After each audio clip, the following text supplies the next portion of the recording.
आदर्श विद्या मंदिर विद्यालय उच्च माध्यमिक बालोतरा। मैं जितेंद्र गहलोत, कक्षा 10वीं, अध्याय 7, भाग 6, परमाणु संरचना। गुणों में आवर्तिता।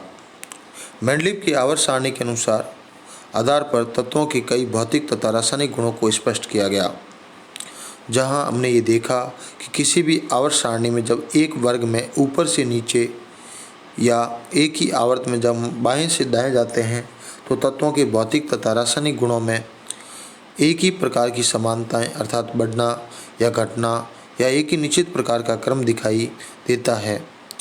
तत्वों के गुणों में ये नियमित परिवर्तन उनके इलेक्ट्रॉनिक विन्यास पर भी निर्भर करता है, अर्थात आवर्त सारणी में तत्वों के इलेक्ट्रॉनिक विन्यास में क्रमिक परिवर्तन होता है। इसी के साथ तत्वों के गुणों में भी क्रमिक परिवर्तन देखने को मिलता है। गुणों में इस क्रमिक परिवर्तन को ही गुणों में आवर्तिता के नाम से जाना जाता है। गुणों को आवर्ती गुण कहा जाता है और इन गुणों में जैसे आवर्ती गुणों में जैसे परमाणु त्रिज्या, गलनांक, क्वथनांक, आयनन एंथैल्पी, संयोजकताएं आदि होती है। हम यहाँ पर कुछ प्रमुख गुणों की आवर्तिता के बारे में अध्ययन भी करेंगे, जैसे परमाणु त्रिज्या। परमाणु त्रिज्या के बाह्यतम कोश में उपस्थित इलेक्ट्रॉन से नाभिक के मध्य की सीधी दूरी होती है, अर्थात जैसे कि कोई परमाणु है, उसके नाभिक है, लेकिन उसके अंतिम कोश में उपस्थित इलेक्ट्रॉन, जैसे इसके दूसरे कोश में ही इलेक्ट्रॉन है, तीसरे कोश में इलेक्ट्रॉन नहीं है, तो नाभिक से इस इलेक्ट्रॉन के मध्य की सीधी दूरी को ही इसकी परमाणु त्रिज्या कहा जाता है। परमाणु के बाह्यतम कोश में उपस्थित इलेक्ट्रॉन से नाभिक के मध्य की दूरी को परमाणु त्रिज्या कहते हैं।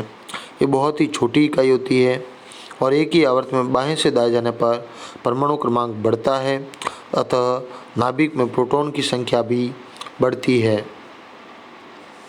इसी प्रकार बाह्यतम कोश में उपस्थित इलेक्ट्रॉनों पर अधिक नाभिक के आकर्षण बल लगने के कारण परमाणु त्रिज्या का मान घटता भी है, अर्थात जब अधिक प्रकार के इलेक्ट्रॉन बाहर के कोश में उपस्थित होंगे तो नाभिक द्वारा उनके ऊपर आकर्षण बल बढ़ेगा और आकर्षण बल बढ़ने के कारण ये अंदर की ओर आकर्षित होंगे और इसकी वजह से इनका आकार सामान्य रूप से घटता है, अर्थात कम होता है।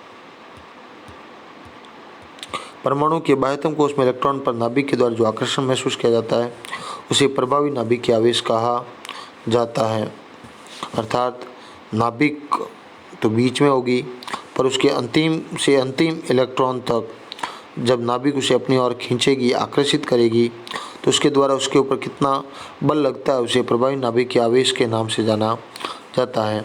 प्रभावी नाभिक के आवेश हमेशा वास्तविक नाभिक के आवेश से कम ही होता है, क्योंकि इलेक्ट्रॉनों के मध्य प्रतिकर्षण बल के कारण कुछ ऊर्जा उसके अंदर खर्च हो जाती है, अर्थात प्रतिकर्षण बल से कुछ मात्रा में नाभिक के आकर्षण बल संतुलित होकर कम हो जाता है।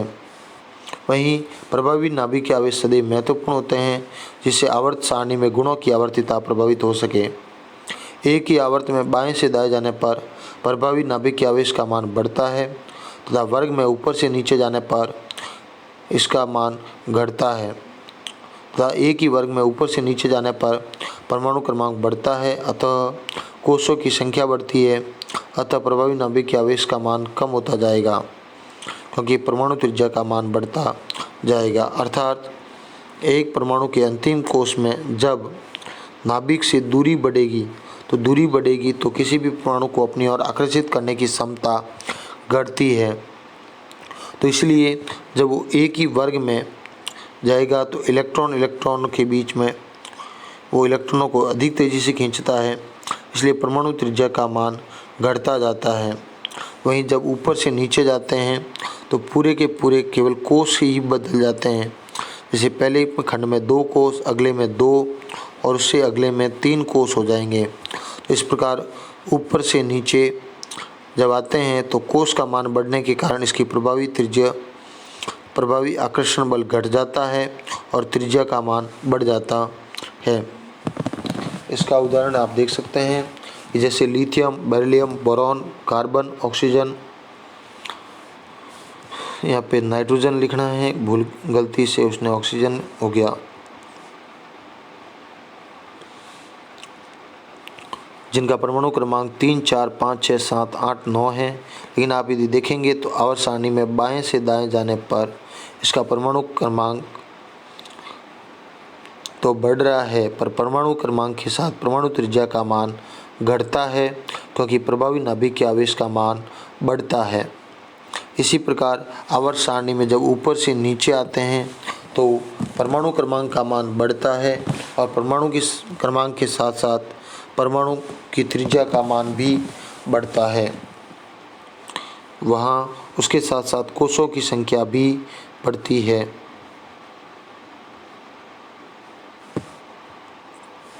आयनिक त्रिज्या जब किसी परमाणु या इलेक्ट्रॉन द्वारा ग्रहण करता या त्यागता है तो वह आयन का निर्माण करता है।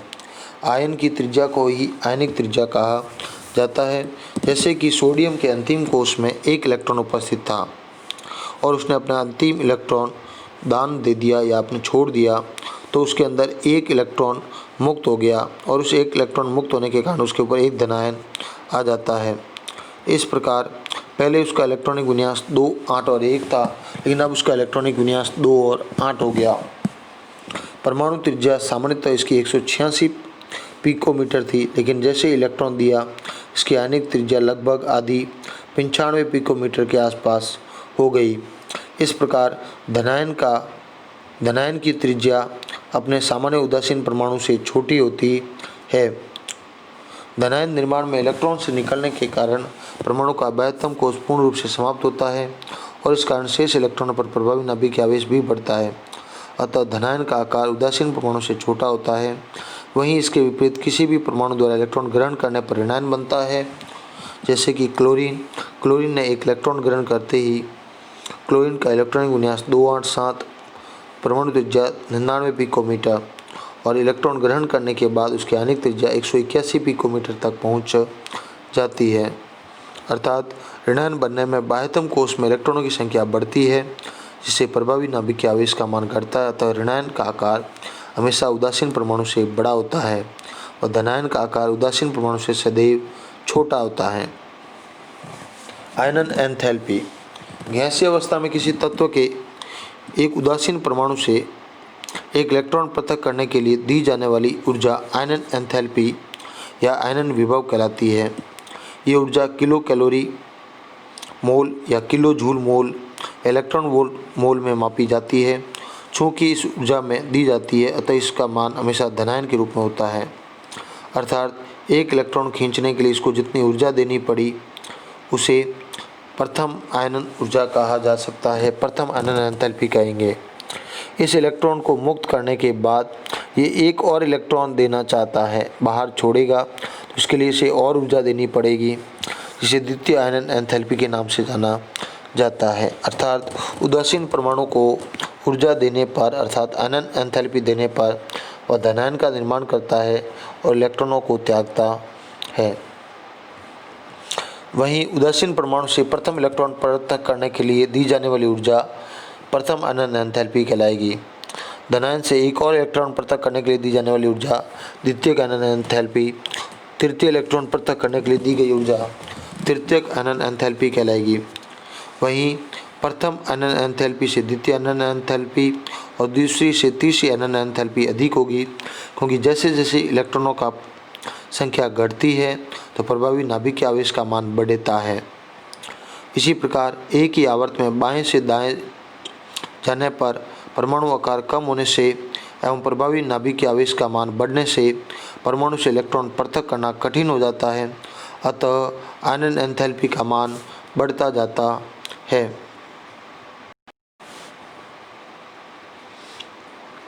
एक ही वर्ग में ऊपर से नीचे जाने पर जब कोषों की संख्या बढ़ने से परमाणु आकार का मान बढ़ता है तथा प्रभावी नाभिक के आवेश कम हो जाता है, और इसके कारण बाह्यतम इलेक्ट्रॉनों का संयोजन ढीला हो जाता है, वे लूज हो जाते हैं। अतः उदासीन परमाणु से इलेक्ट्रॉन पृथक करना और भी सरल होगा।